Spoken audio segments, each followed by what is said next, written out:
find the coordinates for the midpoint of the line segment with endpoints 3, 4, and 2, 2. Remember, the midpoint of a line segment is the point that is midway between our two endpoints. And since we've already been given our endpoints, the first thing we should do is label them.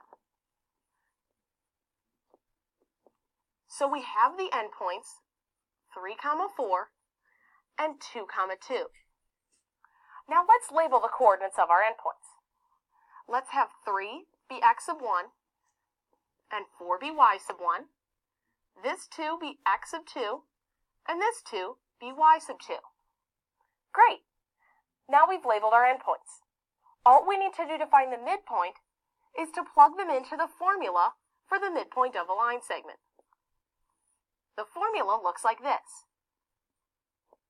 The xy ordered pair, that's the midpoint of the line segment, is equal to x of 1 plus x of 2 over 2, comma, y sub 1 plus y sub 2 over 2.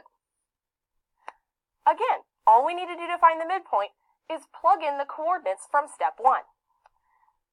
So we have x of 1, which is 3, plus x of 2, which is 2, over 2, comma, y sub 1, which is 4, plus y sub 2, which is 2, over 2.